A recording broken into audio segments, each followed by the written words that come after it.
Chair Saka. Here. Chair, there are 5 members present. Excellent. If there is no objection, the agenda will be adopted. Hearing and seeing no objection, the agenda is hereby adopted. Well, good morning again. Welcome to our second meeting of the STEPS Committee. Beautiful day out today. And welcome as well, colleagues. I would like to start off by wishing everyone a very happy Black History Month. It's a month to be proud of and celebrate. A lot of smart Black engineers made tremendous, impactful contributions to improving our broader transportation network, not just in this city, but across the globe. So we should honor and celebrate those achievements now more than ever. It's also an excellent opportunity for us to reflect and celebrate contributions of members of the Black community more broadly as well across the United States. And diving deeper here in the city of Seattle. Earlier this week, I had the privilege of speaking at a Black History Day assembly at Genesee Hill Elementary School in West Seattle in my district. The theme of that particular event was Black Lives Matter, Lift Every Voice and Sing. I was amazed to go to that school and witness firsthand what truly remarkable transportation infrastructure can look like. Directly right out front of Genesee Hill Elementary, in a critical sort of egress, ingress routes, drop-off, pickup location points, the streets are blocked off, so cars are unable to pass through in most circumstances, meaning pedestrians, bikes, wheels, our most vulnerable users, indeed, starting with their children, are able to safely navigate their way to school. There was abundance of sidewalks to and from that particular school as well, so super cool. And I recognize that not all schools are currently so well off and situated from a safety standpoint or even from a sidewalk standpoint. Plenty more work to do. All right, in our last meeting, we focused heavily on traffic safety. Again, a core priority of STEPS that really underlies every single thing that this committee does. Today, we'll pivot a little bit and start our agenda by advancing another core priority of this committee, strengthening transportation reliability and levy delivery. We can directly advance this priority by initiating 2 key actions, 2 key moves. 1, improving oversight of levy implementation, and 2, ensuring a strong, disciplined start to levy-funded investments. Good old-fashioned good governance, if you will.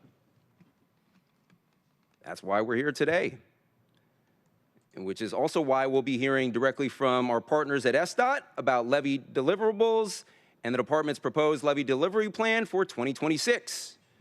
As you'll hear and learn more shortly, approximately 430 projects across all 7 council districts will be funded by the transportation levy in 2026. These projects range from smaller neighborhood projects that impact a small number of people to high collision safety projects, such as one that will commence on the West Seattle Bridge, which will impact thousands and thousands of people each day. Now, regardless of the size, each one of these projects represents an improvement and an upgrade which directly benefit our community. Next, we will also hear from SDOT about the department's accessibility program and ADA compliance. We will learn more about the broader efforts behind a consent decree guiding our work that our city is subject to, and how those various legal requirements govern our broader accessibility initiatives. Now, as an aside, colleagues, I would like to remind my district colleagues to kindly submit your projects that you'd like to use for our newly launched district project fund by March 1st. that does not leverage levy funding, but it's still a cool new micro scale investment, neighborhood level scale investment, safety upgrade program and fund. And we're the first sort of step in the process. In order to make sure we're empowering the department and setting them up for success, we need to do our part by making every effort to meet that March 1st target. Please work with the department. Consult SDOT if you have any questions about the district project fund that we passed unanimously last year. All right. Moving on, again, today's agenda, we'll hear a presentation from SDOT on the proposed annual levy delivery plan for 26. We'll also hear a presentation from SDOT regarding accessibility in our public rights-of-way, ADA and consent decree compliance. Moving on, we'll now move on to the hybrid public comment period. Public comment should relate to items on today's agenda and within the purview of this committee. Clerk, how many speakers are signed up today? Chair, we currently have 3 in-person speakers signed up, and we do not currently have any remote speakers. All right, thank you. Each speaker will have approximately 2 minutes. And we'll start with the only one we have right now, currently in-person speakers first. Clerk, can you kindly read the public comment instructions? The public comment period will be moderated in the following manner. Speakers will be called in the order in which they registered. Speakers will alternate between sets of in-person and remote speakers until the public comment period has ended. Speakers will hear a chime when 10 seconds are left of their time. Speakers' mics will be muted if they do not end their comments within the allotted time to allow us to call on the next speaker. The public comment period is now open, and we will begin with the first speaker on the list, which is Stu Hennessy. Good morning, council members. Morning. Is the mic on? I don't think it is. I want to reset the timer. Like Janice to help him. Good morning, council members. Yeah, you can start my time. Yeah, I'm here to comment on the deliverables. What you had just, Councilmember Saka just said about schools. My main focus is in the Admiral District. And on page 32 of the deliverables, it's under People Streets. It does mention Southwest Lander Street, which is a street that is one-way that crosses Lafayette Elementary School. To explain it thoroughly, the people who do not want to go through the traffic lights along California Avenue to get to Admiral, to get to the West Seattle Bridge, they often take that side street, which is 44th or 45th Avenue, and cut through Lander, which allows them to get through past Hiawatha Park right onto Admiral without seeing any lights at all. This is at the same time that schools, arrivals are coming, the kids are coming to school at the same time. So it's been our proposal for some time to have that partially closed. This would be a pedestrian plaza, and that's what I've understood this line on page 32 might be referring to, a pedestrian plaza, which is usable for so many different reasons. Further from there, we do have a ADA problem at Walker Street and California Avenues. It's a curb on all 4 corners. And we did a walkthrough a year and a half ago, and to this day with SDOT, and to this day it's still not ADA compliant. The last thing on my list is at Barton and 18th Avenue Southwest. That street vacation is a really good idea, and I'm glad it's on the draft, and I hope it goes forward. That's all I have today. Thank you. Thank you, Mr. Hennessy. Our next public comment speaker will be Jack Wisner. Good morning, Chair Saka and council members. My name is Jack Wisner. I live in Ballard, District 6, and I wanted to comment on item 1, the delivery plan. On page 27, there's an item that says that they will spend money to advance the planning of what we call the Strauss plan for the completion of the Burke-Gilman Trail in downtown Ballard. And 30% plan was released, I believe, in the summer of '24. So between now and then, we should have learned enough that that plan is fatally flawed. that it would slow transit routes 40 and 44, which SDOT has just spent millions of dollars to speed up, and that there's a senior housing project on Larry, and they've objected to the plan. And with a mixed-use trail, it will attract dockless e-devices, which are speedy, and there'll be friction between transit riders and shoppers when they're trying to use the sidewalk, and the trail will be next to them.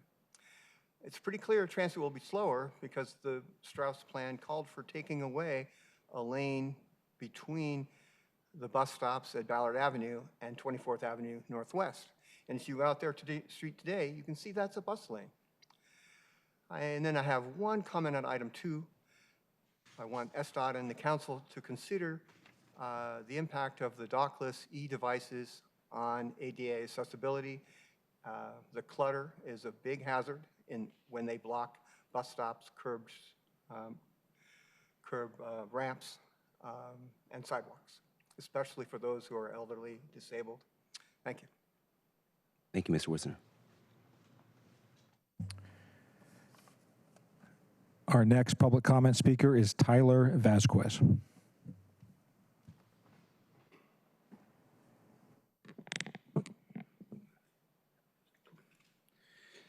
Good morning, Chair Saka, Councilmember Kettle, Vice Chair Rink, Councilmember Lynn, and Councilmember Foster. My name is Tyler Vasquez, and I am the Advocacy and Policy Officer for Cascade Bicycle Club. I wanted to thank SDOT for all the work that went into the project list. Additionally, I wanted to thank Council for the amendment to be able to provide the project list. This builds public trust and transparency for those to understand what is coming up in 2026. I also want to bring attention to a corridor that is near and dear to Cascade Bicycle Club's programs and near and dear to current news, South Henderson. The South Henderson project is in the project list. It provides bike lanes for those who bike or want to bike. We partner with BikeWorks, who runs an after-school program at Rainier Beach High School and also South Shore K-8. Those people who bike or want to are defined in that program. These bike lanes will provide safer streets by narrowing the road, also a direct connection to the Rainier Beach Light Rail Station. Lastly, I want to let you all know that as a person who bikes, as a person who grew up in a community similar to the Rainier Beach community, drive-by shootings and also shootings had me stopping my Little League games. They had me stopping my schools, and also they made me want to be an advocate because I had many questions as little Tyler that I couldn't answer, that my parents couldn't answer. And as an advocate today, I ask many questions that I have the understanding of why, but I want to answer what are the outcomes that we want in our city, and how are we getting there? And I think that's something that the project list, that's something that these big key goals can bring. Thank you, and I hope you all have a great day. Thank you, Mr. Vasquez.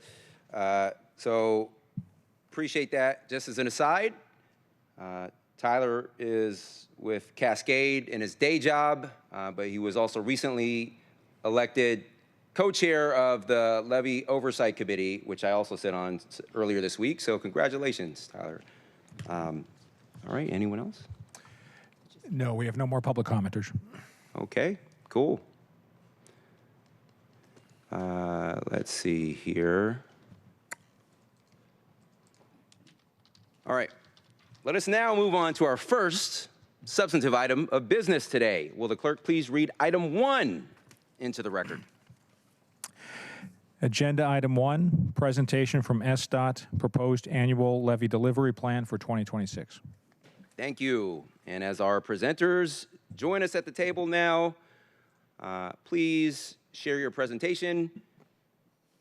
Once ready, in just a moment, please introduce yourselves and begin your presentation. But before we do that, let me just start off by kind of orienting the conversation and acknowledging some of the work here. So what we're doing right now is going through a fairly detailed list of proposed projects that the department intends to deliver that would leverage levy funding It's part of the $1.55 billion levy package generously approved by voters about a year and a half ago. This is a list of a non-exclusive and a non-exhaustive list, but a fairly representative list of all the great projects the department intends to complete this year pursuant to the levy. And this is a creature of leadership from this council writing in that requirement that we visit every year and give the department an opportunity to share with us their vision and their plans for ensuring we have a strong start to the levy. It's also a reflection of some work from our Levy Oversight Committee, who in their final report ultimately recommending a renewal of the now expired Move Seattle levy, which is, I think, transformed into the Keep Seattle Moving levy or something along those lines, the current transportation levy. In their final letter, there was a recommendation to have a similar reporting structure and have more transparency up front on an annual basis, and to better ensure our city is well positioned to effectively deliver upon our levy commitments. And so all this to say, it also represents a very, as the 30-plus page document will share. I have my highlighted dog-eared version here in front of me. It's a very detailed, comprehensive list, and it represents a lot of work by the department and also a fairly significant departure from past practices of the department. And it also represents what I'll call a Herculean effort to plan this much far ahead and document it. And so I acknowledge the hard work and the tremendous contributions by many, not just those at this table, to put this resource together, but because of our shared commitment to accountability and transparency to voters and taxpayers, it's much needed, and I think we're all grateful for it. But we're also looking forward to learning more. So welcome again, and again, please introduce yourselves and begin your presentations. Thank you. Councilmember Zaka, I'm Bill Laborde from the Seattle Department of Transportation. I'm Megan Hoyt, Acting Deputy Director at Seattle Department of Transportation. Serena Lehman, Levy Manager, Seattle Department of Transportation. Let's go back to the original. All right, thank you again for having us here today. I'm just gonna kick us off with some grounding because we are really excited to be here today. Serena and I were here at the end of last year talking a little bit about what we've done in 25. We'll give you a little taster of that today as well. But really, today we're here to talk about our delivery plan. And I think even just from listening to the public comment today, like every line on here has complexities and interests. Some of them have been coming for some time. So it really is quite an effort of both putting the list together with Serena and her team and all our program owners put together. But there is so much complexity and wonderfulness to this plan to be able to see the things in here. At the same time, this is just a slice of what SDOT does, because the things that are in here are just the levy-funded work that we do that is starting planning, design, or construction in 2026. So bigger, broader plans. So we're excited to run through kind of how to read the plan, some of the considerations that go into it, and then examples of some of the projects. I'm personally very excited too, because we always know there's an endless amount of things we could do and that people would like to do. It is hard to make the decisions of when to fund something, in what year. And I'm very interested to see what actually comes with our first year of having the district project fund around and providing another avenue for that. So that is very exciting to us as well. So what we're going to do today is we're going to give just a little kind of warm-up of the kind of things that the levy delivered in 2025, just as a reminder of kind of the wide variety of projects and what we did. And then we're going to give an overview of how the plan itself is set up. And then Serena's actually going to go into a lot of the highlighted projects, some detail about them, and then we are very happy to answer questions. And with that, I'm going to turn it over to the person who knows so much about. You can't know everything that's in this delivery plan, but the person who comes the closest, I think, is Serena. Great. Thanks so much, Megan. So as Megan mentioned, we're just going to do a really quick overview of highlights of what we accomplished in 2025, and then we'll dive into kind of the nuts and bolts of the levy delivery plan. So, we started off 2025, the first year of our levy, we started off fast. We hit the ground running, really leaning into our experience with delivering kind of our O&M program, so being out there filling in potholes, doing our signs and markings. We also, really launched into our hiring process. We were able to hire 50 new positions in 2025 to support overall levy delivery. What you're seeing on these series of slides is some highlights of the types of projects. We're being out there doing areaway inspections. We were able to go and do those quick improvements to our high collision safety locations throughout the city to improve safety. In addition to that hiring, we also were out there in community. We had community walks to determine kind of where we wanted to do those the sidewalks and neighborhood walkways that are so important and key to delivering on this levy.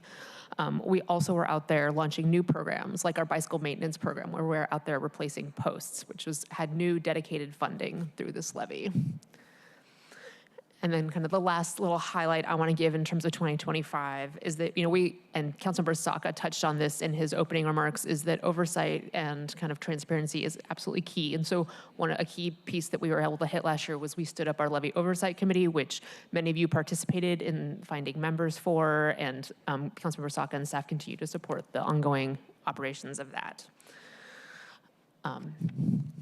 And then another key piece of launching 2025 was getting our dashboard ready to go. So a key part of the levy ordinance was, having a public dashboard that reported on a regular cadence of what we had delivered through the levy and our spending. So we modeled our new dashboard after our previous Levy to Move Seattle dashboard based on the feedback we had received. We engaged with the Levy Oversight Committee last year, and we have now launched our dashboard. In the dashboard, you will find kind of what we've delivered through all of our different programs, how much we have spent through our different programs. You'll also see lists of kind of ongoing projects, things that are in progress that we're working on. This is updated on a quarterly basis, which will be aligned with our regular quarterly reporting we'll have through the levy. And then last but not least, which we are very excited about, is that there'll be a map of work that we have completed, and we're planning on launching that in April of 2026. So you'll be able to look to see where we've been doing work throughout the city. Great. So now on to our levy delivery plan. So this is the second year we have put together a levy delivery plan, and for those who are not in it deep every single day, this plan outlines kind of where we're going to be investing levy dollars over the course of the next year. So it's where we're planning to be out there doing planning, design, and construction work. This work is continuous, so some of it really is focusing on where we're going to be, not necessarily what we're going to be completing over the next year. And this is informed by many different factors, including, other things that are happening throughout the city, private construction work, what emerging priorities have come up over the last year, what we're hearing from our community. Next slide. So 2026, I like to call it a special year. Every year there's something happening that's different in the city of Seattle, but this year we have two big things that are going to be impacting our city, specifically in the realm of transportation. We have a 5x5 that is happening right now and is likely impacting several of you here today in your travels around our city. But then we also have the FIFA World Cup that is happening this summer. Both really needed and exciting things that are happening.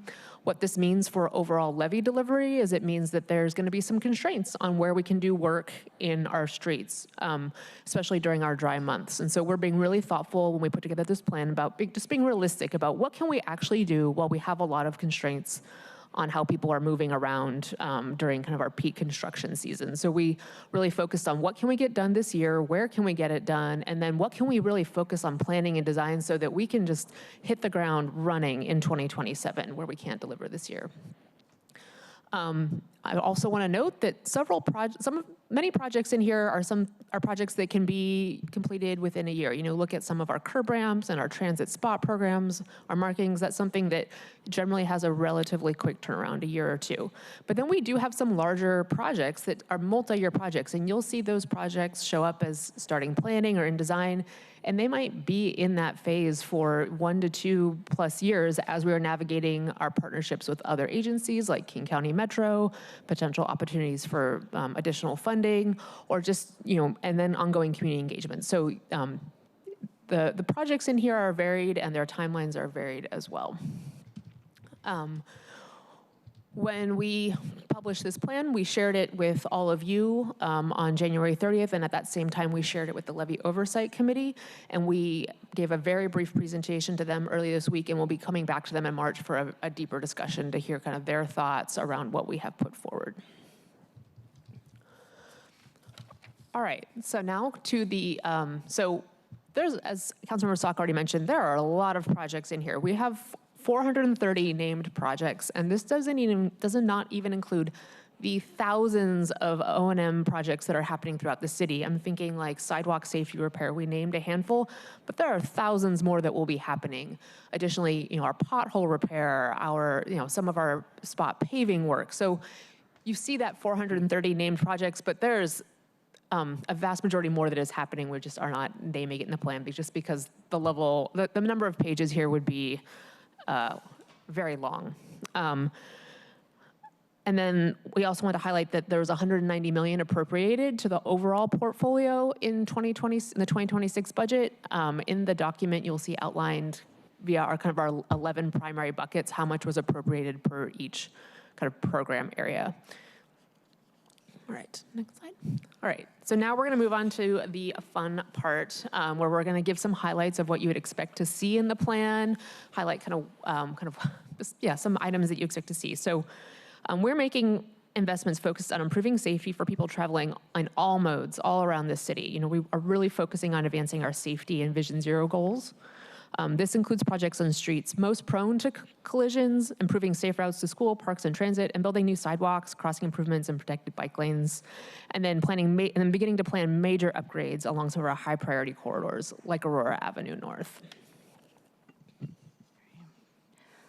A lot of the work we do and a lot of the projects that we are going to be designing and building really come from working very closely with community. And there's a few programs, the Neighborhood Initiated Safety Partnership Program, Low Pollution Neighborhoods, where we'll be planning and designing and then building in close coordination with community. We actually have featured South Henderson Street, which you heard about in the public comments, as also a really great example of just very extensive community work. We're very excited to build our school safety project on South Henderson Street. Given what happened last week, we're also working very closely with the community to find the right time to do that construction, which originally had been scheduled to start this weekend. So that's kind of an awesome example of how we're going to be responsive to kind of small and large projects, just what's happening in the world, and we're going to adjust accordingly. So while we've talked about some of the new things that are coming to streets, we're also really focusing on maintaining our assets that we have, and this includes launching some of our work on our bridge program. We've got contracts out. We're working with designers to get that going. We're also looking at where we're getting to do our work on strategic repaving and bridge preservation and repair planning work. We're also continuing to work on supporting our freight access and connections to the Port of Seattle. When we think of assets, this goes beyond our paving and bridges. As we look at kind of doing these some of our larger projects, we look at how we can also maintain and build out our multimodal transportation system, including bike lanes and pedestrian infrastructure. 2026 is a big year with a lot going on. We've mentioned already the World Cup, Revive I-5, and how much we want to keep people moving during those projects, as well as really showcase the city. So we have a lot of projects that we're trying to get done before then. At the same time, we have like major regional transit coming, and so a lot of our improvements are also designed to get people short-term and long-term, our small and large projects connecting to light rail stations, and then continuing our transit spot improvements across the city. And so, as I believe I mentioned earlier in the presentations, another thing that you'll find outside of project lists in the levy delivery plan is you'll see kind of how much was appropriated in the budget for this year for our various levy program buckets. So right now they are outlined in kind of our 11 primary categories and what was budgeted. I do want to note that because projects are dynamic and things change, that while we see this number appear, we don't expect to spend like 16.3 exactly on Vision Zero school neighborhood safety. We expect there to be changes year to year based on where we are on our project delivery, what emerging needs come up. So just want to, and this will, as we get into kind of our annual report later, we'll probably have more conversations in this space. The district project fund is also noted on here. You have $2 million allocated of levy dollars for the year in addition to other funds that are supporting that program. All right, so kind of what's next for us? It looks so little, it's just one line, but we're gonna continue on levy projects. We are currently out there, I go out in the community and I see sidewalks being repaired and work being done, as we speak. We are going to be engaging with the Levy Oversight Committee, as I mentioned, in March to do a deeper dive into this levy delivery plan, hear their feedback and their questions about how we're doing our work. We've also offered briefings to all of our modal boards to brief them on the levy delivery plan, focusing on the areas that are relevant to their purview. And so we'll be at the Freight Advisory Board this month and then the Pedestrian Advisory Board next month to hear kind of their thoughts along with our subject matter experts within the department. As was already mentioned, the district project fund ideas, those are due March 1st. We're really excited to engage with all of you and kind of what that work looks like. And then at the end of March, we'll be publishing our 2025 annual report. And then we will be also publishing at that time our first quarterly report. In May, we'll be publishing our first quarterly report for 2026. And so I think that concludes our very high-level overview of our levy delivery plan and kind of what's coming up for us. And we're really excited to answer your questions today. Awesome. Thank you so much, SDOT colleagues. Appreciate the presentation here. I will take chair's liberty and just kind of framing some initial discussion before we take comments, questions from my distinguished colleagues here at the dais. First off, just want to clarify there are broadly, I think, 11 buckets or tranches of potential investments in terms of spending levy proceeds to build cool things or maintain cool things, in other words. But it is also somewhat confusing. So I would encourage not a strict adherence to those categories. There's a lot of overlap and cross-pollination that happens all the time. So for example, we have a dedicated Vision Zero investment line item as one of the 11.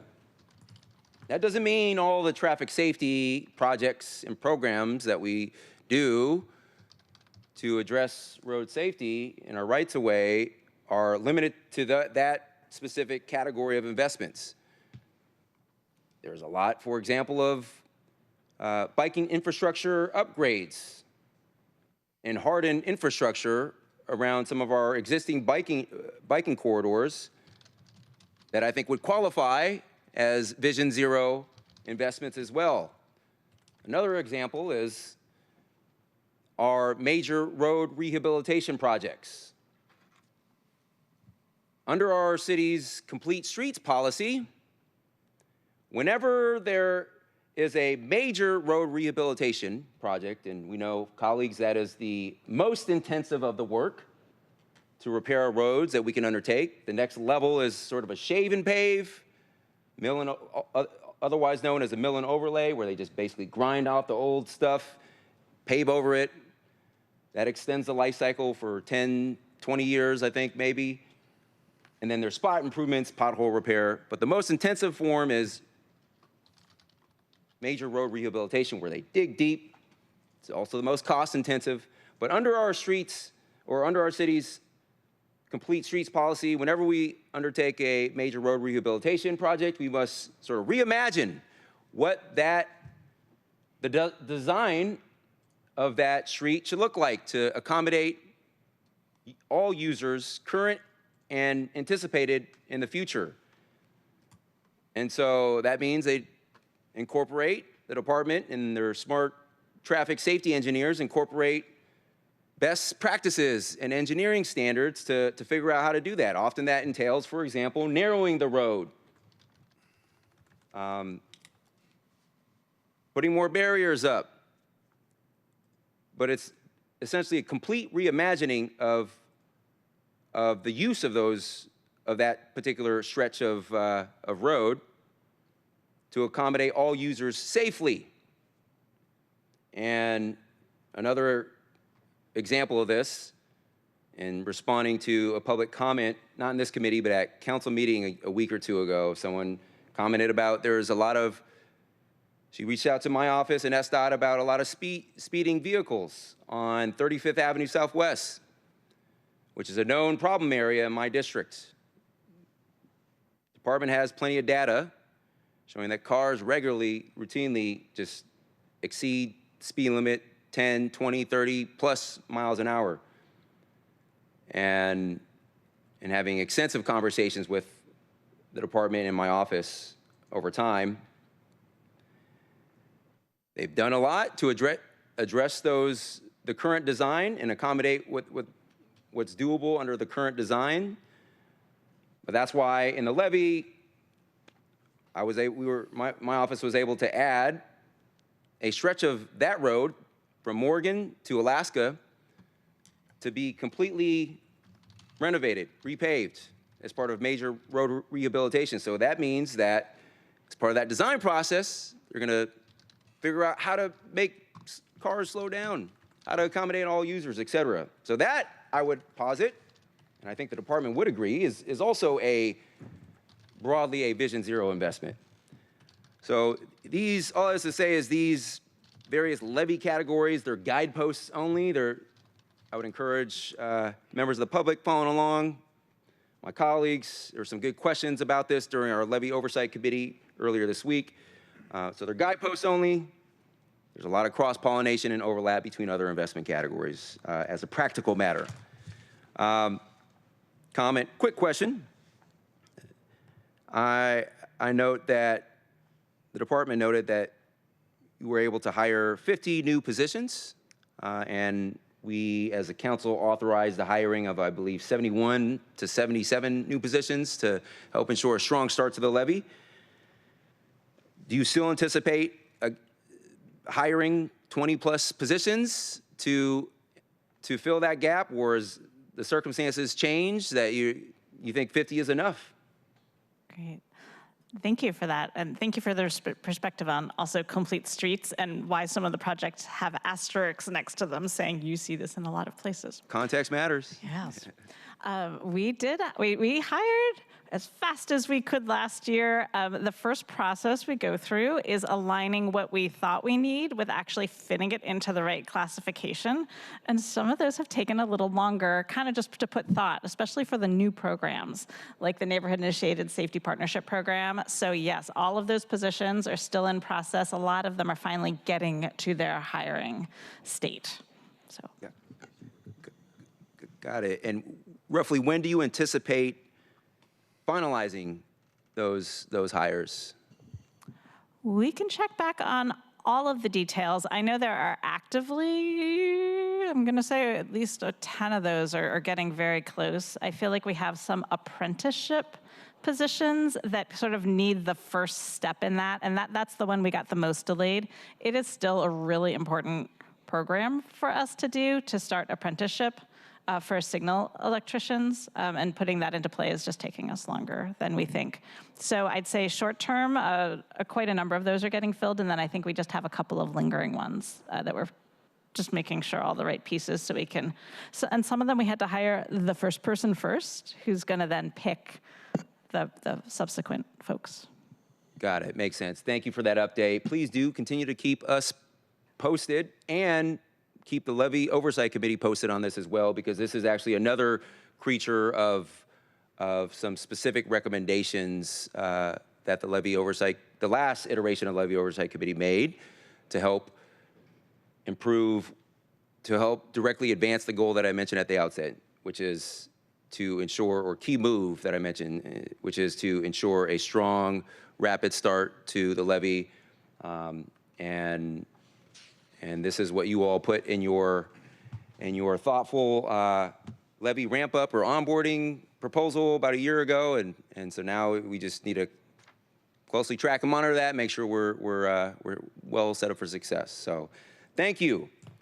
All right, that is all my questions for now, but I do welcome those of my council member colleagues, starting first with Councilmember Foster. Thank you so much, Chair. Thank you so much, team from SDOT. We really appreciate the presentation and getting the overview.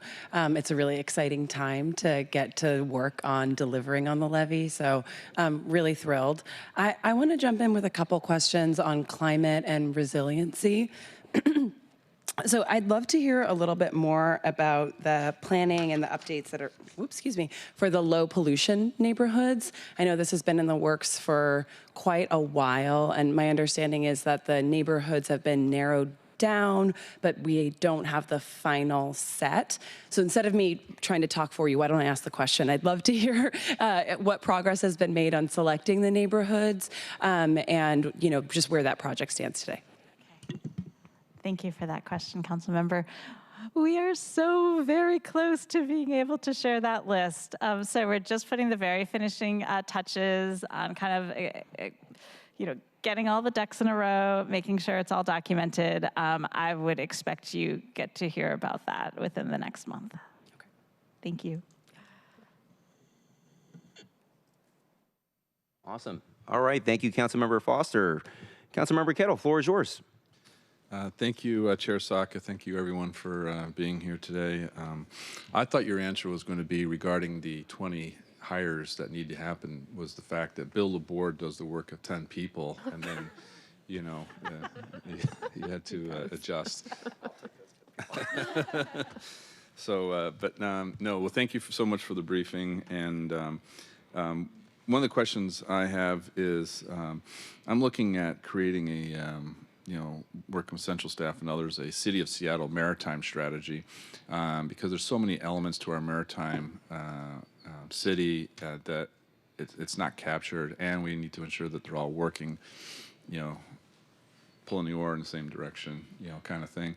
And the freight program is of great interest. Is there anything more you can say on that? And separately, Bill, could we maybe, get with the freight program team at some point? Sure. Yeah. Do you want to start? Or?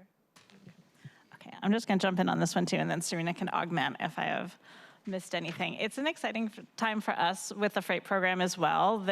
In a way, the levy gave sort of unprecedented new money towards new things, and so a lot of the work we're doing right now is in that planning moment of what do we do with it. So I think the two main things, we have the work that would be up along Leary, we have the connections to I-90, we also have the heavy haul network, so we're working very closely with the port on what does that mean for the next step for the heavy haul network, and most likely on Harbor Island. Also at the same time, the federal grant climate is ever changing right now. But one thing that seems to resonate very well is freight. So our grants team is also doing an awful lot of work for some of the freight programs. And so a lot of what we're doing is trying to kind of mix and match and overlap the right things. Where is money for planning helpful? Where could we jumpstart to get some construction funds for it? So feel free to ask clarifying questions on because we're doing a lot of spot work, but it's also just a very intense planning year to say what's really needed and how does it all work together. Thank you. And I would like to create, a briefing. And it's important for like a maritime strategy, but it's also important in terms of creating our 15-minute city. We have to have these. Again, if stores can't get product on their shelves, you still have a food desert, for example. And so very important. It's not by accident, by the way, the freight program and I think Chair would, back me up on that that's not by accident. If I could add one other little comment, something that came into play both for the freight projects and also for some of our bridge projects was sort of by definition, those are on a lot of really busy arterials that we wanted to be very careful about during Revive I-5 and during the World Cup. So we also very purposely are not doing major construction on a lot of those this particular year. That makes complete sense because the Revive I-5 is not just impacting at I-5, it's impacting 99, Greenwood, any north-south, kind of corridor, which in a way is a segue to my next question because I'm really interested in east-west. And I know it's not part of the 26 because it should be completing, but do you have an update on the Bell Street east-west project, that piece, that last couple blocks of the Bell Street project? Is that nearing completion? Is that the one from like First to Western? Yes. I know. I don't think it's Levy Or funded, Western which is first. Yeah. why you don't see it here. I also. It's part of the Waterfront It is. project, but we can confirm that. And I think a lot is happening with that, so we should just get the details and we can pass that on. Okay, I just thought I'd ask that. But also, as a lead up to my next question, because I was given advance warning that in terms of east-west streets, and the coming up is the Crockett Street in District 7, specifically Queen Anne. Is there anything on that? I think what we're planning on doing, this has really been generated from community. This is part of our People Streets Public Spaces program, and so we're working really closely with community to determine kind of what the right treatment is right there. Generally, it's more tactical, like placemaking for people. So I think more to come, but it was something that we're going to be working on this year, and we're really excited to engage with folks in your district. Okay, excellent. Thank you. Again, this is not part of. This is not part of the levy spending this year, but I do want to make essentially an editorial comment because there's been a lot of discussion lately in the news regarding the convention center, and not spoken to, and those stories is the public safety challenges that impact the convention center. And I realize that a lot of another east-west corridor is Pike Pine, and the efforts done for Pike Pine by SDOT are very important for that. So I thank you. I don't think there's anything big right now. I know City Light was doing some lighting projects, but I just wanted to thank that because it's really important. These east-west corridors are really important. It also impacts like our bike connections as well. And I appreciate the work done, speaking of bike lanes and so forth, the connections with Seattle Center and Fourth, and just, again, north-south is one thing, east-west or diagonals are another, so that's really important work. And the last question or statement is, again, District 7 funds, again, kind of aside, we will definitely be using in District 7 the Vision Zero, basically the pedestrian bicycle safety Vision Zero world. And we pretty much have our set list, so we can work on that to get ahead of the chair's 1 March deadline. So I'm on good stead with our chair. So thank you very much, Chair. Thank you, Councilmember Kettle. That is our shared, agreed upon, unanimously agreed upon goal. I wouldn't call it a deadline, but it is a goal that we worked out together, as you'll recall, and with our SDOT partners. So yeah, March 1st. Sounds Yes. like you're on track, on target. Thank you. Chair. By the way, panel, you weren't seeing the excitement here when the chair was looking at the pothole stats in the briefing. I just wanted to put that out there too. Okay, I was gonna mention that later, but I'll just say yes. It definitely piqued my interest. Was really not only excited but delighted. Actually, I was tickled to see that cool stat. In the levy, we made a commitment that essentially amounted to a service level agreement, SLA, that we will, as a city, will repair 80% minimum of potholes that reported potholes within 72 hours. And the department, through some bold investments in pothole, including those that are in this levy, was able to go above and beyond that and fill 90% of reported potholes within 72 hours. And I think that should be the new standard. We're always trying to raise the bar and hold ourselves to account. So Yes, I'm tickled by that. Love it. All right, cool. Thank you, Councilmember Kettle. Vice Chair Rink, floor is yours. Thank you, Chair, and thank you to the department for being here today and preparing this for us. Thank you to the Levy Oversight Committee for your continued work, and thank you to the voters for approving this levy to keep Seattle moving. None of this would be possible without you, so thank you. And I know there are so many who are excited about what these projects will mean for our neighborhoods, for increasing mobility around our city. And I have a couple questions today, just thinking about the immediate term and long term more structurally. Thinking in the immediate term, what can we expect to see in terms of pedestrianization, investments from the levy in time for FIFA?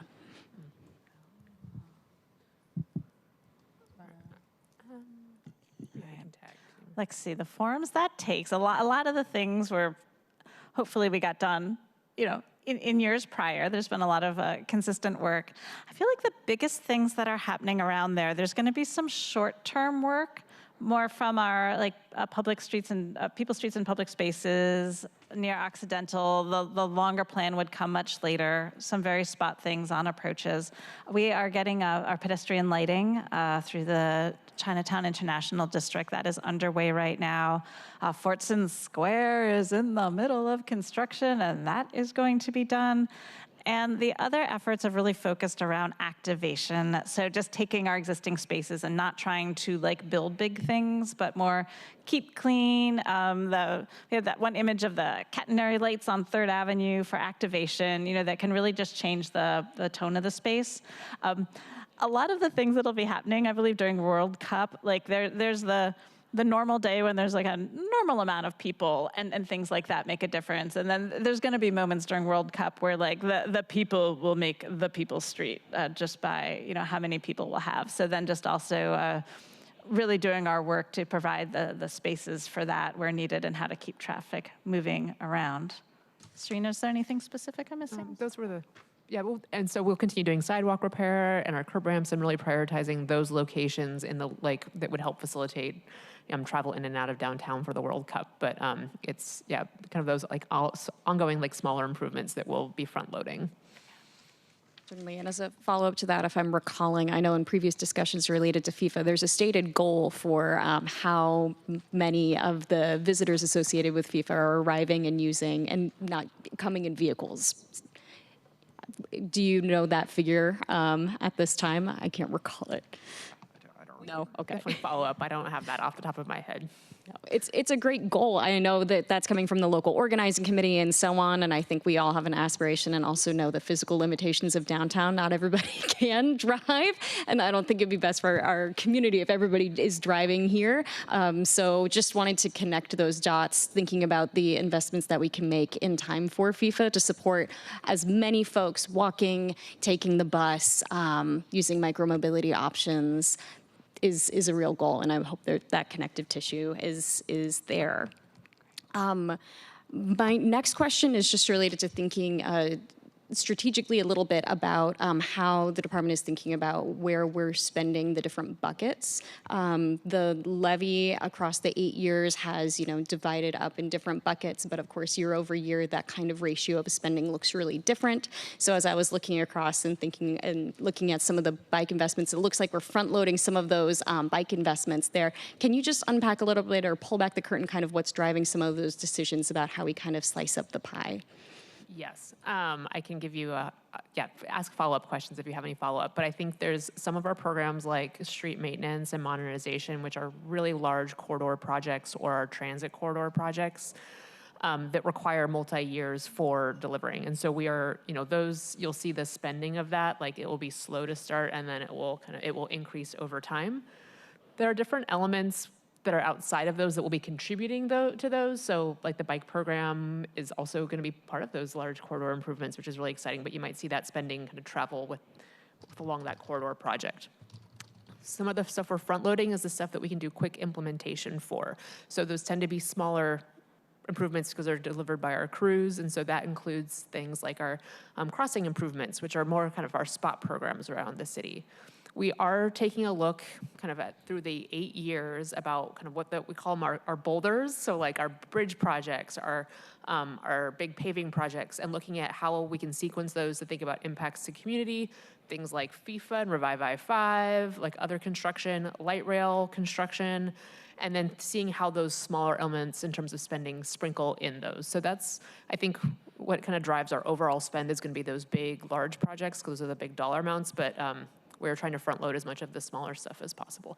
That said, sometimes small dollar spend does not equal small impact to community. So we have projects like some of our bike projects that aren't going to necessarily be a multi-million-dollar project, but it's going to have large impact and might also take a lot of time to deliver. So it just really varies program by program. I hope that answers your question. Just one thing to add to that is, one of the reasons you saw the better bike barriers coming online almost from day one of the new levy a year ago is that it is work that our crews can deliver. They can also deliver it in relatively bad weather compared to a lot of other work that is dependent on warm, dry weather. Thank you all for that. It's just helpful to kind of pull back the curtain and understand how the department is thinking about how we're balancing those investments. So thank you. And I think we're all really excited about all these projects coming to fruition.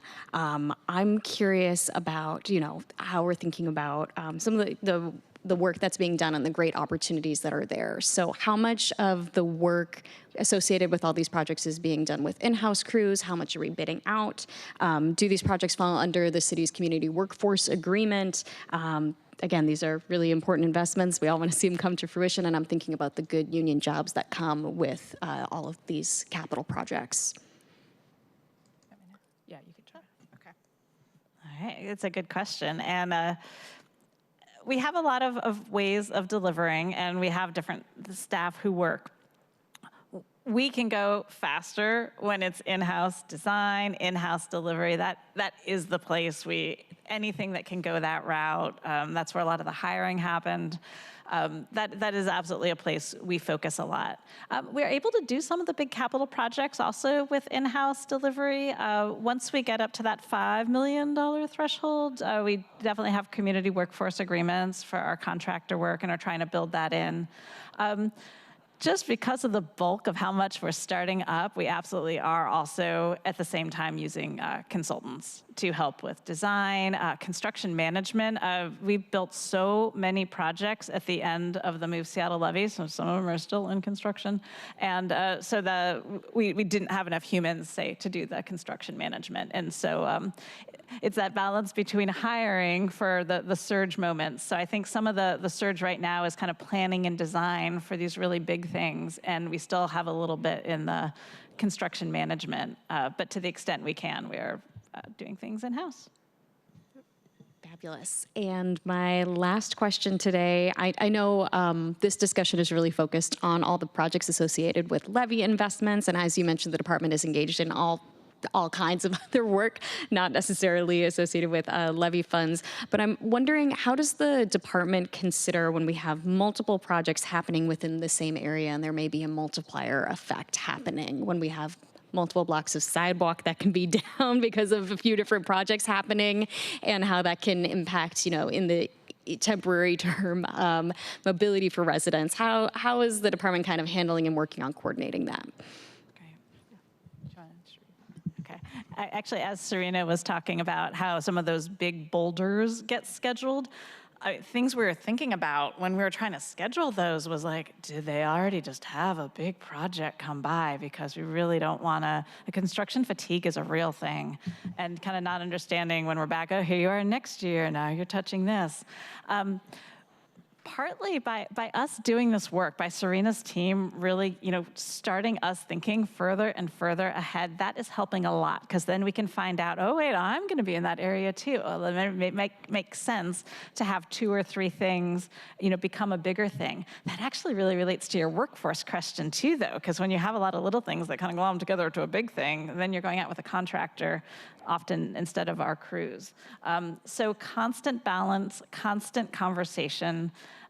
Something that we have, it's related, we talked about it during the levy, tied into a few programs, but the idea of the geo teams representatives starting to give a more non-transactional way of engaging with the community, not just about a specific project, that is also really going to help us inform some of our staging, because of a lot of our outreach and engagement, we do it in so many different ways. A lot of it is tied to a project, so we're coming ask questions about a very particular thing, and building up our ability to really understand how one thing, they don't have to be in the same place to have impact. Something that's happening blocks away or further down a corridor can have big impacts, so that's a skill we're actively working.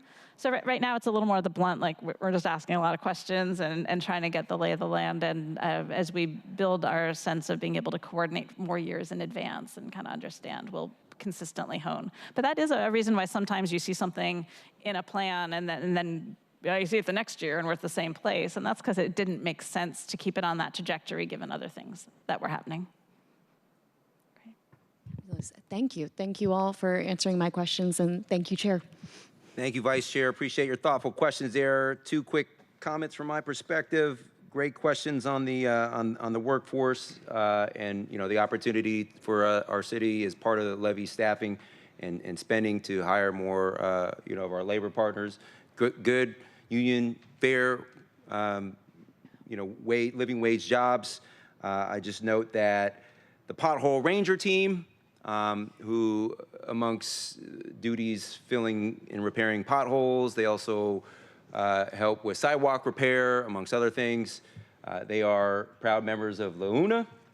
And so I think many of the frontline crews delivering this in-house, from an in-house perspective, are labor partners as well. So, and then great question on the FIFA readiness and prep. Rest assured, Vice Chair, later this year, we will, likely in the spring, we will have a dedicated agenda item to specifically discuss FIFA prep planning and readiness. We'll invite our partners from SDOT, some other community partners as well, likely King County Metro, and figure out the plan to expand bus service so we can meet these goals, whatever they are, whatever the goals are.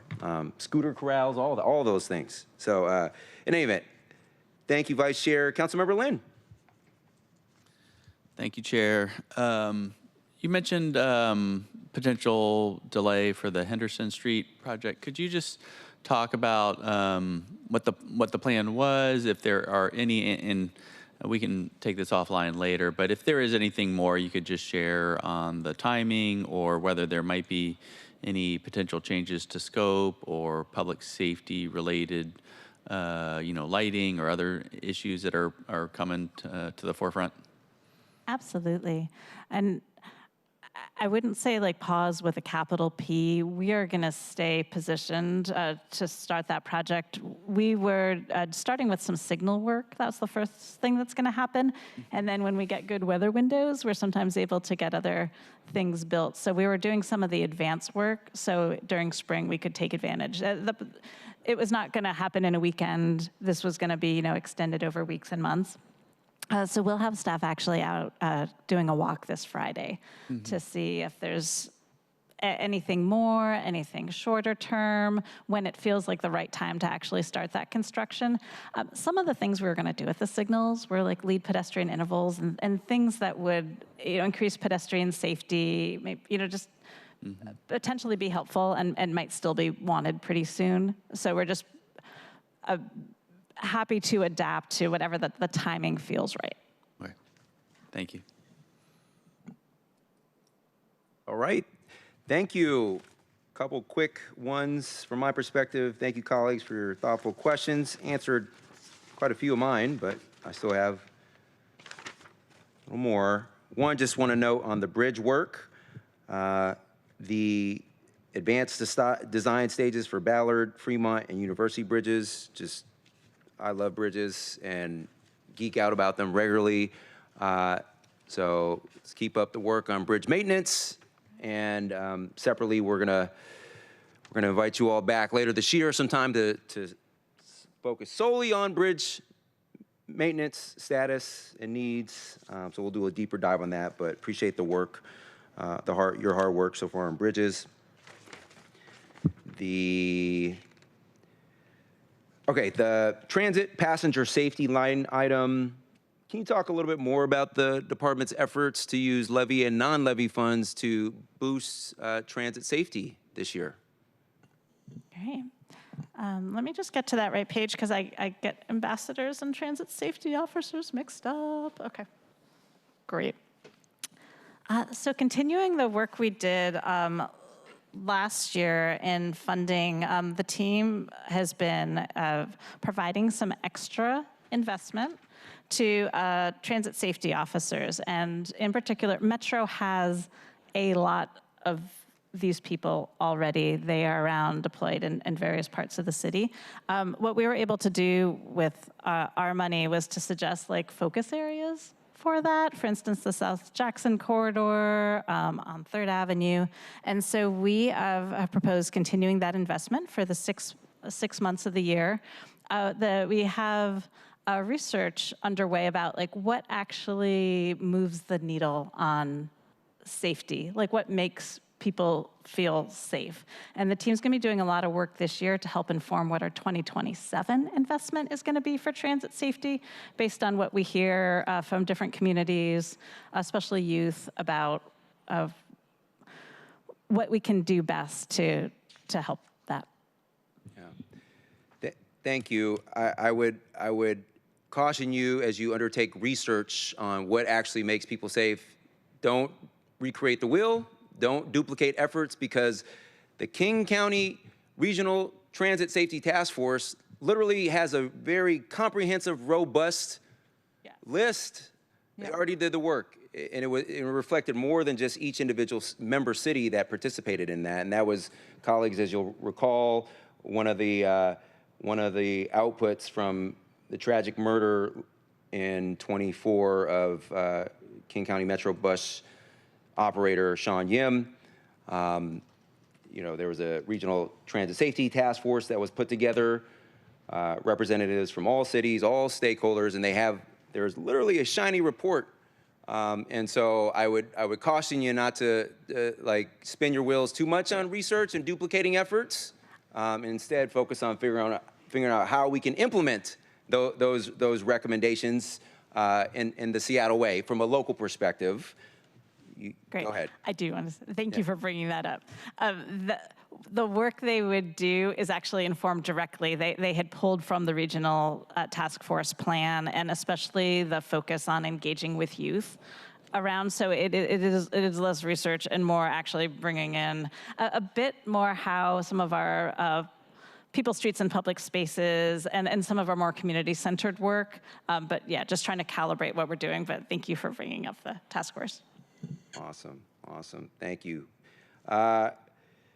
Let's see here. Just quick note on page 21 of the document on want to call out and highlight one of the specific new sidewalk investments being constructed this year. The last bullet there at the top of that page, Southwest Hudson Street between Del Ridge and 26th Avenue. That is an item that my office, since I took office 2 years ago, have been strongly advocating for and pushing the department to do. And so, we've been unblocking and providing unblocking and tackling assistance, removing barriers, including by providing funding. And so, all is to say, really glad to see, but more importantly, community has long requested this particular sidewalk under our 2024 Seattle Transportation Plan that we approved as a council 2 years ago now. All the objective evaluation criteria for selecting new sidewalks, it checks every single box, from safe routes to schools to equity considerations, historically disadvantaged neighborhoods, all the safe routes to transit, all the things. So, and also it's right in front of the Disabled American Veterans Organization in West Seattle, a veteran services organization. Many disabled veterans regularly obviously visit. So I'm really excited to see that. So thank you for delivering that this year.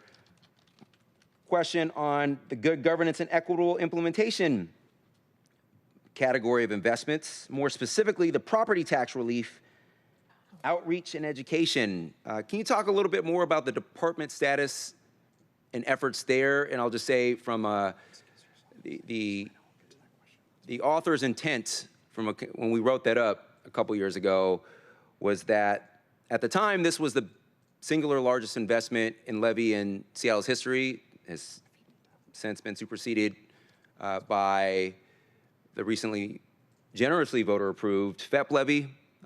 This is over 8 years. The FEP is 6 years. And so we wanted, and at the same time, it coincided with recent rechanging to the classification of who becomes eligible for additional property tax relief services at both the state and the county level. And so we want to help empower people and connect them with these cool existing programs and resources, given that unique combination of factors. And so what we envisioned was, education pieces, mailers potentially, digital, just reaching out, human services at senior centers, whatever, talking to people. In any event, can you talk a little bit more about how you're bringing that to life this year? Yep, I can talk a little bit about that. So right now we're working with other city agencies as well as the county to see what is already being done and looking at kind of the best way to leverage existing touch points to support kind of this outreach and engagement for property tax. That is kind of our general approach, and there'll be more to come in a public way later this year. But we are working with our other, like HSD, for instance, to see kind of what their best practices are in doing that work. Sure thing. Thank you for that. Please do keep us posted. And it might make sense because we have the FEP levy and at least one more pending levy this year, kind of harmonize and connect. It's not just limited to the transportation levy. So, all right. Final comment on an item, a very important strategic work stream that was intentionally structured and designed to be stood up in connection with the levy, and that is the Financial Funding Task Force. When we passed that, colleagues, as you'll recall, or just to refresh if you weren't on council at that time, some of the transportation advocates were calling at the time for a $3 billion levy, and which, by the way, didn't include bridges. And, mindful of the increasing costs and sensitivity around that and the broader affordability crisis, where we landed was the compromise approach was a $1.55 billion levy.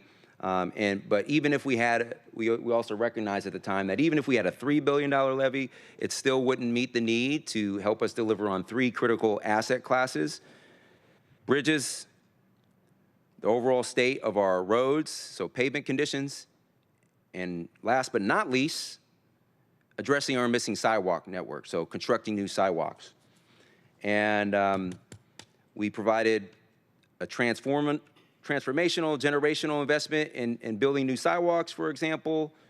The then executive had a very generous investment of $60 million, and we doubled it on this floor, and it's still not enough. So we put together this task force backed by resources, including consulting and legal services, potentially to help vet these ideas, so that and recommendations that flow from this task force to ensure that the ideas are not just well-intended ideas, but truly actionable and implementable financial funding strategies to help us better achieve, again, specific targets for those 3 asset classes: roads, bridges, and new sidewalks.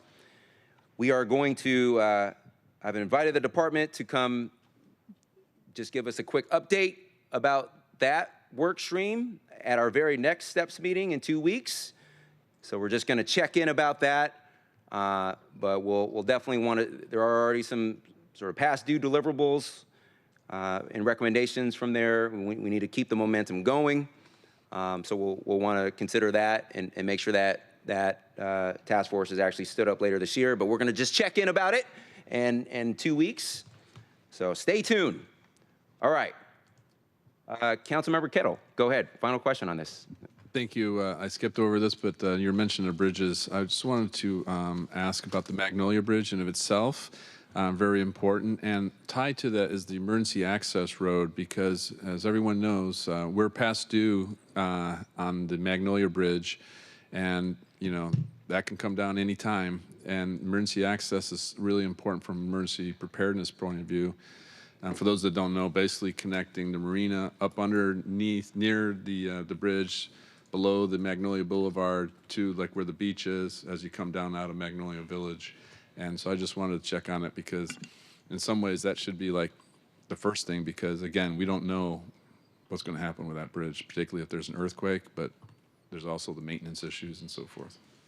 Thank you. I can say we do have a traffic engineer actively looking at that right now. Our traffic engineering team using some of the concepts that came out of the Magnolia Bridge replacement study. What I don't have, and Bill, I don't know if you have, is the actual ETA on when we're getting the answer back from them. I know it's a very active item. Yeah, I know that that traffic engineer is working on the planning, trying to figure out the feasibility of the route. It really only came up as an idea during the bridge study public outreach. It wasn't, a formal adopted plan or anything like that. It was essentially revived by the Levy. But, we were able to sort of dig up that information from that outreach that goes back to 2017, 2018. That traffic engineer is looking at it. He works with the port a lot. And so he's, there's port property involved. And so trying to sort of figure out the feasibility right now of that concept. And, I'd say at least within the next few months, we could probably just, provide you a briefing on where that stands and what he's learning from that work. Okay, great. Thank you. Thank you. Excellent discussion, colleagues. Appreciate your very thoughtful questions and comments and strong engagement in this very important topic. If there are no final questions, comments from my colleagues, we will now move on to our second item of business. Will the clerk please read item 2 into the record? Agenda item 2, presentation from SDOT, accessibility in our public right-of-way, ADA, and consent decree compliance. All right, thank you. And will our newest presenters please join us at the table? And when you're ready, introduce yourselves and begin your presentations.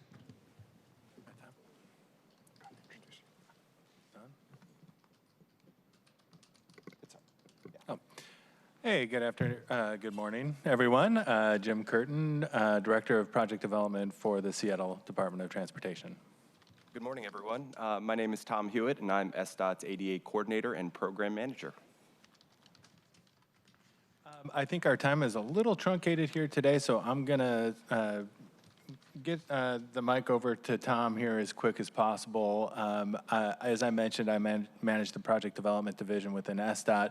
We have a lot of the modal programs, so our PED team, our bike team, folks looking at some of our bigger corridor projects. We have our freight group in that group as well, but ADA also resides in project development. And Tom is our subject matter expert on the matter, and he advises not just SDOT, but really the city as a whole, and really has an awesome handle on all things ADA. And with that, I will turn it over to Tom to go through the presentation we have for you today. Great. Tom? Thank you, Jim. Thank you, council members. Today, we really want to go over this really important program within SDOT, and like Jim said, within the city of Seattle. First and foremost, we want to ground in our Title II responsibilities and go over the requirements, again, not only for SDOT, but for the entire city in general. We'll go over SDOT's ADA program, our mission, scope, and the composition of our team. We'll talk about the Reynoldston Consent Decree, which is very important in this discussion, the requirements therein, and then also discuss our ADA transition plan. So before we get into the program, I really want to ground us in talking about building an accessible Seattle, because after all, accessibility is a civil right. About a quarter of the population has a disability at some point in their life, and SDOT is responsible for all accessibility within the public right-of-way. And that also has funding requirements on as well. So federal and state funding can come from, ADA requirements.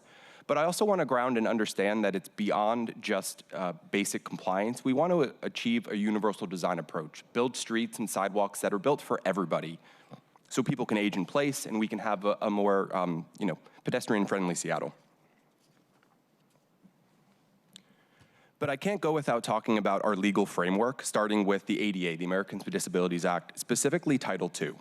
So the premise of the ADA Title II is that within the city of Seattle and SDOT is that we have to operate each program, service, or activity viewed in its entirety that is readily accessible and usable by people with disabilities.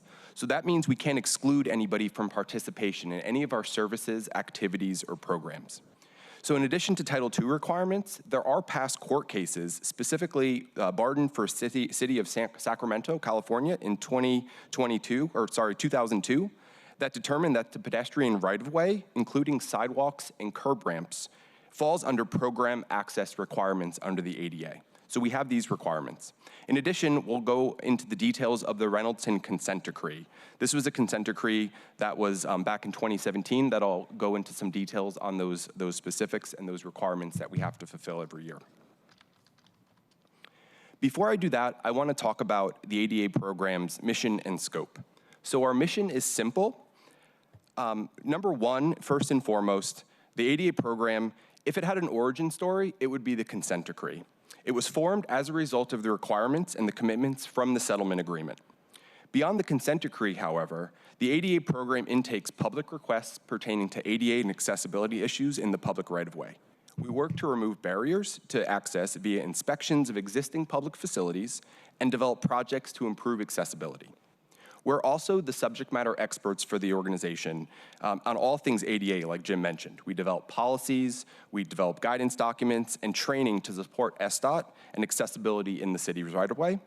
And last but certainly not least, we listen to the disability community and work on innovative approaches to improve accessibility in the public right-of-way and go beyond minimum compliance with a focus on universal design. So while our mission is simple, our scope is vast in what we have to do.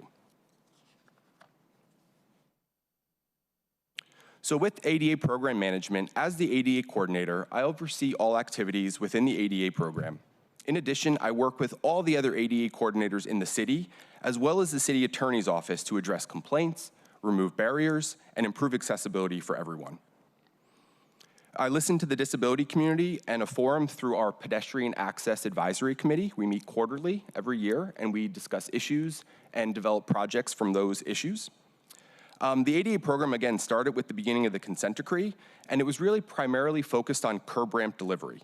However, over my 4 years in SDOT, I've identified 3 key focus areas and developed specific teams within the program to address each aspect, from customer service to planning and project prioritization, all the way through to design and inspection of accessible pedestrian infrastructure. And we'll go into each of those teams in this presentation. So first, our customer experience team intakes a variety of ADA requests, which can be upwards of 600 requests every year. While the program does not directly act on many of these, we coordinate with other divisions and responsible teams to assure that ADA accessibility and compliance is met. For example, this includes sidewalk barrier removal requests and maintenance activities such as uplifts or overgrown vegetation. The requests we do have control over include curb ramps and accessible pedestrian signals, or APS. Like I mentioned, we also utilize requests and feedback from the disability community, specifically with the PAC. We research best practices for developing projects and efforts to support accessible pedestrian infrastructure, such as tactile walking surface indicators. The image on the right actually shows one of our customer experience managers surveying a participant with the new tactile treatments in the U District light rail station, right next to the light rail station. Second, we have our planning and project management team. This is a team that intakes requests and develops projects specifically related to curb ramps, but also other accessibility improvements and barrier removal projects as part of our ADA transition plan efforts. For example, we designed and constructed an accessible passenger loading zone adjacent to an elementary school for a student who had mobility issues. This team also handles our main program, our customer service request curb ramp program, which is a requirement of the consent decree, as well as coordination of all curb ramp improvements from other SDOT projects, which I'll discuss in a few slides. And last but certainly not least is our design, review, and inspections team, who provides technical subject matter expertise on all things ADA and accessible design. We provide training to all SDOT staff for ADA compliance, specifically related to curb ramps. We also have a mobile inspection app called CREA, our curb ramp inspection app, which is used by anyone who inspects curb ramps within the city of Seattle, and it's a requirement of the consent decree. This group also inspects facilities for compliance, reviews plans and documents needed to approve curb ramps. So all the projects that you heard about in the Levy committee, those are projects that we review for accessibility, and including maximum extent feasible documentation. So it's no surprise that building curb ramps in the city of Seattle can be difficult given the existing developed facilities and the topography challenges. So my team and I make sure each curb ramp is built compliant or compliant to the maximum extent feasible. Now we'll go into the overview of the Reynoldson consent decree. So this is an 18-year consent decree for not only SDOT, but the city of Seattle in general. And there are specific requirements with the agreement ending in 2035. So back in 2014, like many jurisdictions, not enough attention was paid to curb ramps and accessibility in the public right-of-way. So after years of negotiation, this agreement was finalized, again, back in 2017, and goes for 18 years until 2035. So while SDOT specifically manages aspects of the consent decree with coordination from the city attorney's office, the consent decree applies to the city of Seattle and not just SDOT. So as a result, all entities working in the right-of-way must incorporate the tools and requirements and processes that we've developed in order to make sure that we're complying with not only the ADA, but the Reynoldson consent decree as well. So that includes anything from Seattle Public Utilities, Seattle City Light, and even private developers. Anybody who's touching the right-of-way has to make sure they're complying with the consent decree. It takes a team to support compliance with this consent decree. And over the years, we have improved our tools and processes to deliver and track curb ramp improvements, including annual requirements, reporting, and oversight. So let's get into the terms of the settlement. At a minimum, annually, we have to deliver 1,250 curb ramps a year. Out of those 1,250 curb ramps, a minimum 150 have to be related directly to customer service requests on a first-come, first-served basis as needed. We also have ADA self-evaluation and transition plan requirement that's within the consent decree, as well as ADA staff training, in particular using our curb ramp inspection app, CREA, that I just mentioned. We have quarterly meetings with the plaintiffs' counsel and the named plaintiffs, and we have to provide an annual report. And last but not least, the consent decree requires an ADA coordinator, so hence why I'm here right now. Regarding the customer service request program, our main program within the ADA program, we get over 600 requests annually, 50 of them specific to customer service requests. So on average, we get about 50 requests just for curb ramps alone. However, in past years, for example, in 2024, we had 91 requests for 277 curb ramps. So this is a 3-year process with intake starting and then going into survey. So we need to get all the survey points. So then that's in year 1. By year 2, we do the design. And then in year 3, we do the construction and approval and inspections. So historically, we'll construct between 150 to 170 curb ramps annually, averaging about 156 CSRs, we call them, a year. So since 2017, SDOT has delivered or permitted 11,609 curb ramps, about 2/3 of them being delivered by SDOT directly via SDOT projects. So with the other third being private developers and utility companies that are triggering curb ramp requirements. On average as well, SDOT delivers or permits 1,352 curb ramps, so about 100 more than what we're legally required to do based on the consent decree. And then lastly, about a third of the curb ramps we approve are constructed to the maximum extent feasible. Again, we live in a city with a lot of existing facilities, a lot of topography challenges, so we want to make sure if these curb ramps aren't built exactly to ADA requirements, they're built to the maximum extent feasible, and we have to justify that. So each curb ramp has documentation as to why it cannot be built per compliance. Lastly, I'll get into our ADA transition plan. So this is an evaluation of existing accessible barriers and a plan to remediate impediments to accessibility. So, I mentioned this a few times. Our last plan was developed in December 2020. And so this is another Title II requirement that all municipal governments, all Title II entities, state and local governments over 50 people are required to have a transition plan. And this, because SDOT is such a large organization, this is a subset of the citywide transition plan that we work with our Title II ADA coordinator for the city and the program compliance manager. And what a transition plan entails is, number one, it's an inventory of existing barriers. So it's identification of existing physical obstacles. We have to develop a prioritized schedule for when barriers will be eliminated and deficiencies will be corrected, a description of methods that will be used to make those facilities accessible with our standards and best practices, and then identifying the person responsible, which would be me.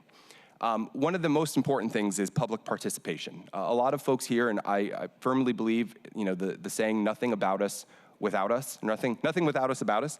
And so getting feedback from the community is critical, from the disability community, and so that we can develop projects that are specific to the needs of people with disabilities in Seattle. A lot of times, with our transition plan, we coordinate with other projects, with Levy projects, with any other neighborhood projects or any other projects that are going in that are improving pedestrian facilities, and those count for transition plan efforts as well. But the main crux of the transition plan is so that there are areas that don't get left behind. So for example, if we're having a major repaving project, and there might be a community center a few blocks to the west or something like that, and there's an inaccessible sidewalk, we would want to come in and develop a project that would then go along with the sidewalk improvements for that major paving project so that we can then, folks can access that community center using transit, using the sidewalk and whatnot. So currently the status of our transition plan, we're right now finalizing a public survey. And so in 2026, we're going to be putting out a public survey and then followed by focus groups and listening sessions. We're going to be using our PAC, our Pedestrian Access Advisory Committee, as well as other city partners such as the Department of Neighborhood's community liaisons to obtain feedback on priority destinations and any barriers to access. Then in late 2026 to 2027, we'll look at a prioritization overlay and develop additional self-evaluation efforts because we can't fix something if we don't know if it's, if there's a barrier there. We also include updates to our standard plans. So we're working with our folks in SPU and internally to update standard plans. We have updates to our Streets Illustrated, our right-of-way improvements manual, and working with our transportation equity framework and our Seattle Transportation Plan to coordinate all these projects so we make sure that we're building an accessible Seattle. And we're slated to develop and finalize this transition plan in 2028. And that concludes the presentation. All right, thank you so much. Really appreciate the presentation here. I will have a few comments or questions rather myself, but I will open the floor to my colleagues to chime in with any comments, questions from any of your perspectives, if any. Oh yeah, okay, go ahead, Councilmember Foster. Thank you, Chair, and thank you so much for the presentation. I really appreciate it and really appreciate your focus on service delivery, and I appreciate you calling out, nothing without us, and the collaboration with the diverse disability communities and folks that we have here in Seattle. And with that, I know a lot of the presentation today was focused on curb ramps, and I know why, given the settlement and that core area of work. What I'm curious to hear more about, and I want to make sure I'm understanding, you talked about those 600 requests that you receive, and you were saying those are 600 requests, and those include curb ramps, but they are not limited to. Is that correct? That's correct. Okay, and so based on that, I'm curious if you can share more about what you're hearing, or if there's sort of a top 3 concerns or trends when it comes to the requests that you're receiving from folks in the disability community? Yeah, no, that's a very good question, Council Member. And I think, looking at these requests, like I said, we do a lot of coordination. Our program is specifically for curb ramp compliance, but we coordinate primarily with sidewalks, whether it's sidewalk maintenance in the form of uplifts, and so we work with our sidewalk safety repair program to work on those complaints. We also have maintenance issues with regards to overgrown vegetation. So you can imagine if we have, for example, a 5-foot sidewalk and there's some berry bushes that are sticking out. We want to make sure those are trimmed back so we keep an accessible pedestrian access route. So I'd say our top 3 would be, top 2 would be sidewalks, bevels and shims, as well as maintenance issues. And then curb ramps would probably be our 3rd. But if you don't count that, I would say accessible pedestrian signals would be our another one outside of curb ramps. And those are the vibrotactile functions that you have on pedestrian push buttons so that people who are blind, deafblind, or low vision can safely cross the street. Thank you. That's incredibly helpful. I appreciate that. And then I want to go back to a little bit around coordination, if you can speak to that a bit more. You were sort of talking about the need to make sure you give that community center example to sort of look a little bit further down the street is sort of my takeaway from that, right? If construction is happening, you're going, okay, can folks get all the way to this area of interest or this place where people might be wanting to go? Can you talk about how when you get those 600 requests, the information from those are shared with other parts of SDOT, just to make sure that if they already have an existing or a planned project, that those requests have the ability to get integrated into those projects. I think we care a lot about not going back, as we were just talking about in the previous presentation, and also looking for those opportunities to get things done a little bit faster. Yeah, no, that's a very good question. And, so when coordination's the name of the game. And so whether it's coordinating of timing of projects, whether it's coordinating of funds that we can work together on, it's really important that we work together. And so, yes, my program, specifically the curb ramp delivery, is a small piece of what we do, acting as subject matter experts. But as we are coordinating, we want to make sure we go into an area and we touch it once.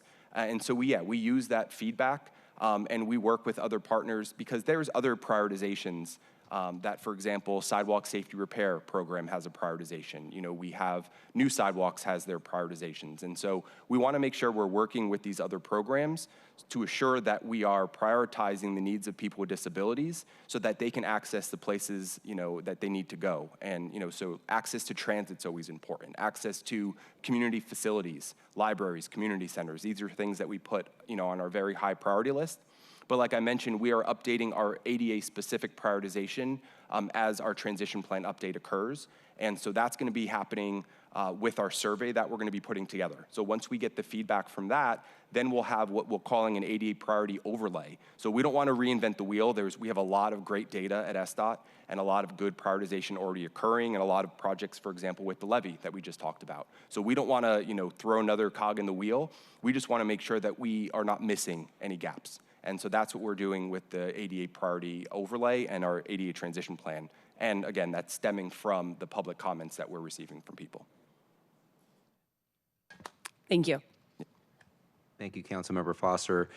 And colleagues, I know at least one of us has a hard commitment and has to drop around noon. So I think we'll be able to get us through by then. But next up, actually, I'm going to yield to Vice Chair.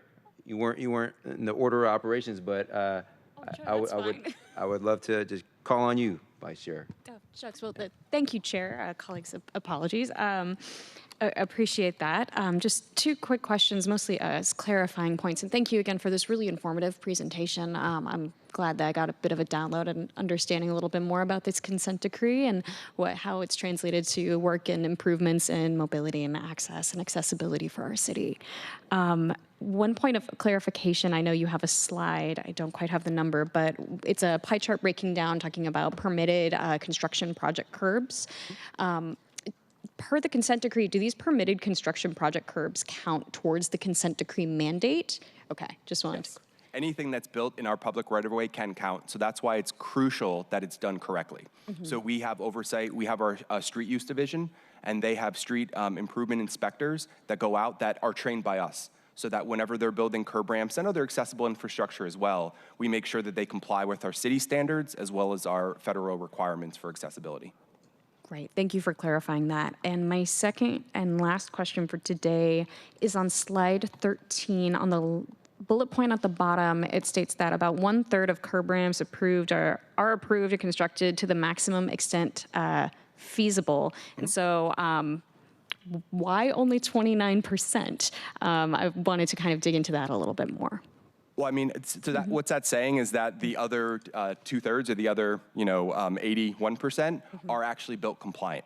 So they're built. So for example, one, I don't want to nerd out, but like, a curb ramp is 8.3% running slope is the maximum. But as you even go outside city council, we have very steep topography, so that every other requirement can be met, but we're not going to be able to meet that 8.3% running slope. So in that case, that curb ramp would be built to the best that we can, so it would be built to the maximum extent feasible. And so we have to document all those conditions whenever we're building something that's not compliant per not only our city standards, but federal ADA requirements. And so 29% of all of our curb ramps built are built to the best we can, and they're documented in that sense. Thank you. Thank you for clarifying that for me. Thank you, Chair. Those are my questions for today. All right. Thank you, Vice Chair. Councilmember Lynn, floor is yours. Thank you. We heard a public comment earlier about just concerns about obstructions due to scooters, shared bikes. Could you just talk a little bit about any planning around there about docking or, how to address that concern? No, that's a very good question, Councilmember. And so we've heard that from our Pedestrian Access Advisory Committee as well. And so while I can't commit specifically on the shared mobility program, we have been coordinating with them as well as some of our partners in the community, such as Disability Services for the Blind and Lighthouse for the Blind, to make sure that certain corridors, especially around transportation facilities, that there are the scooter corrals, so that we have specific spots that are off what we call the pedestrian access route, the accessible route that's on the sidewalk. Not only that, we are going to be testing, we actually just got these materials, I'm kind of excited, a new tactile treatment that we're going to be putting around the corrals so that it is cane detectable by people with vision disabilities who are blind or low vision. So that's a way, again, that cue for people to be able to put these devices in a parking structure, but it's not just painted off, it actually has a tactile treatment, so we don't have people who are caning who are then going to be running into these scooters. So we're going to be testing that out this spring, and I'm excited to see what those results yield. Thank you. All right. Thank you, Councilmember Lane. Councilmember Kettle, your floor is yours. Thank you, Chair. Thank you, Mr. Curtin, Mr. Hewitt, and of course, Mr. Laborde, sorry, and also to the ADA program team. I've seen them out and about. I've engaged in conversation, and it was interesting, and engineer, and so I really appreciate their work. So please pass our thanks on that, and also the thanks. You talk about sidewalk shimming and bevving and all that. A constituent came to me and said, "Hey." Out of the blue, because of tree root damages to sidewalks, some very nice asphalt came in and did the best that it could. So, so there's one constituent who from District 7 that says thank you very much. My question is, and leading up this question, first I want to thank Councilmember Lynn for that question, because that's something that we're facing in terms of the streets in downtown, Belltown, South Lake Union, Uptown. It is a major issue for our residents. To include some that may be in chambers today. But my question goes to and kind of tied to the Pedestrian Access Committee. It's tied to the mission and scope. Develop and maintain an accessible Seattle public right-of-way for all. You noted the ADA piece to this, but also the Reynoldston consent decree, And I just note that this is not just SDOT. We really need SPD, fire, care, and HSD and other city departments also working this because of the challenges that we see on our sidewalks for many reasons related to more broader societal challenges that we're facing. And is this something that you work with in terms of the committee? In terms of care department, for example. You know, they're enabled now. They can do much more. There's some still restrictions, but to address those challenges, or the unified care team, those challenges that we're seeing on sidewalks, because from an ADA perspective, that's blocked just as much as it is maybe by a tree root or a e-mobility stall. Yep. No, you're absolutely right, Councilmember. And, that's one thing we coordinate a lot, not only internally within SDOT, with the care team, with other ADA coordinators. So we want to make sure that we're listening, from all different angles within the city, and that we are making sure that our right-of-way is accessible and usable by everyone. I mean, and we obviously focus on people with disabilities, but even older adults, you have, parents with strollers or grocery carts. We want to make sure that just our right-of-way is usable and accessible by everyone, and that's why, we put it on there. So the ADA is the floor, it's not the ceiling, and we try to strive to, this universal design approach. To make sure that all of our facilities are accessible and usable by everyone, and so that includes temporary conditions as well. So it's coordination, the name of the game when it comes to things like that, to make sure that we're maintaining and we're assuring that there's no blockages or other impediments in the right of way. Awesome. All right. Thank you, Councilmember Kettle. And few quick comments, questions from my perspective. First off, just want to thank you, Mr. Curtin, Mr. Hewitt, for being here today, and Mr. Laborde, as always. Really important topic, and glad we're able to learn more about it collectively here today. But it's really important work that goes on every single day, and it truly does make a difference in people's everyday lives. But can you talk a little bit more about the Reynoldston consent decree, in particular, kind of how that came about, sort of like the facts and circumstances about how that came about? Definitely understand the sort of rules and requirements that flow from it. Certainly understand, that aspect of it, and like the complex interdepartmental coordination that's required, because it doesn't just apply solely to SDOT. But can you talk just a little bit more about how that Reynoldston consent decree came about, the facts? I mean, I can't speak to great detail. I started 4 years ago at SDOT, and the consent decree started in 2017. But from my knowledge and that history is, quite frankly, we just didn't have an accessible right-of-way, and people were fed up, and enough people got together to form, a class action lawsuit to make sure, to assure. Because again, the ADA was passed in 1990. So to think from 1990 to 2015, for example, when they first started having these discussions, we're not the only city that is occurring, that this is happening in, unfortunately, around the country. But right now, because of the consent decree, we have the minimum in what we need to do, and what we're trying to do with the program and in SDOT in general is go beyond the minimum, and to make sure that we're having usable, accessible pedestrian facilities. But again, from the origins of the consent decree, it was just that, the residents, people within the city of Seattle just weren't happy with the progress that was being made for removing the barriers and providing curb ramps within the right-of-way. And if I could quote Tom Hewitt really quick here, actually. It's never great whenever we're under the terms of consent decree. We'd rather not be, right? But the outcomes have been amazing, right? I think that we've built more than 11,000 curb ramps in the last few years. And as Tom mentioned, our vision is to go beyond that, right? To make the right-of-way as accessible as possible for all. So really good story, despite the fact that we got entangled in, some legal issues there. Sure. Really appreciate that. Certainly the consent decree and the requirements set forth in the ADA and the companion Washington state statute, whatever it is, maybe some component of the Washington law against discrimination, potentially, who knows.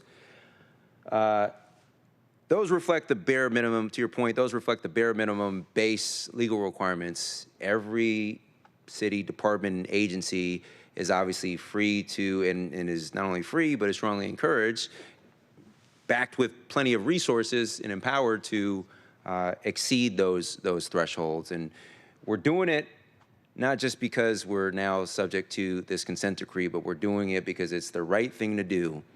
and we are truly helping to make a difference in people's everyday lives, and promoting a durable, reliable transportation network and set of infrastructure that works for all and is as inclusive as possible. So let's keep greatly exceeding those thresholds, and by the accounts and data that I've seen, particularly as it relates to curb ramp installation, we do that regularly and consistently all the time. So let's keep that up.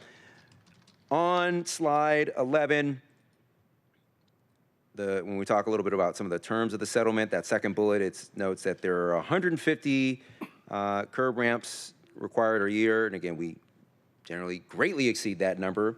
Is that minimum threshold requirement, does that include curb ramp installations or curb ramps installed or delivered by third-party developers, or is that solely SDOT or city-funded and delivered curb ramps? And I ask because, in just some additional context, when we went through our recent first phase of the comp plan process last year, as chair of our then Transportation Committee, I sponsored a number of amendments, including, because I am an unapologetic fan of constructing new sidewalks and infrastructure to make sure, as we grow, people have accessible spaces to walk, and like the drainage and waste piping and infrastructure is appropriate, as well. So added some amendments, including one that govern the construction of new sidewalks. So we use the comp plan process as an opportunity to revisit the financial allocation as between the city responsibility and developer responsibility. So one specific example is, the proposal that was transmitted to us required urban centers, urban villages, I think, to like developers to construct and make repairs to sidewalks in certain, for those areas around the adjacent properties. And we added neighborhood centers to that, so basically guaranteeing that the developer, would construct and repair more sidewalks. So we know that developers and third parties, make some of these accessibility improvements as well. So that's the context. Back to my original question, does that minimum $150 or 50 curb ramp figure per year, is that inclusive of third-party contributions? The answer to your question is yes, it can. So it's a matter of where the curb ramp is requested. So if it happens to occur at the same location as a utility project or as a private development project, then that can be counted. But then we'll go on and we'll typically build more to meet with our 150.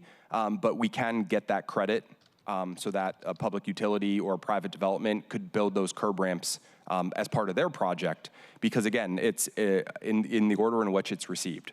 So, we have a list, and as we're going through our list, if there is a, private development project that's going and it's gonna improve that intersection, and that's gonna happen earlier than when we're slated to build that curb ramp, that private development project can build those curb ramps that are requested by the citizen. Got it. Thank you so much, colleagues. Appreciate your, on the comp plan, thank you for your support of that amendment.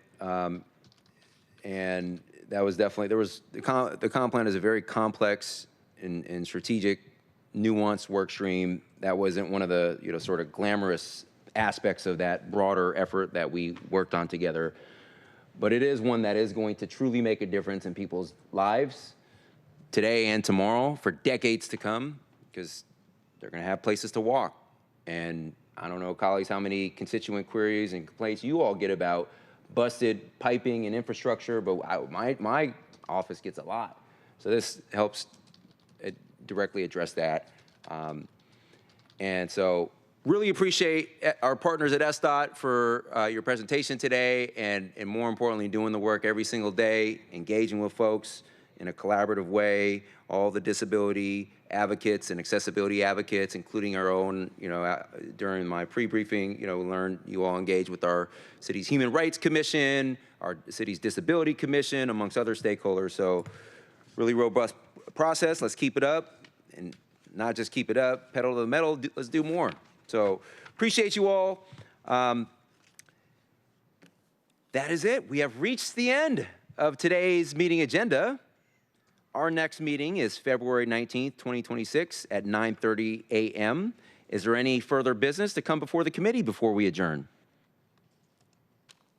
Hearing and seeing none. I want to thank my colleagues again. Really do appreciate your thoughtful engagement and discussion and questions. It makes for a better sort of set of information sharing, not only for us as city professionals here, but importantly, the members of the public. So thank you, colleagues. All right, hearing no further business to come before the committee, it is 11:55 a.m. We are adjourned. Thank you.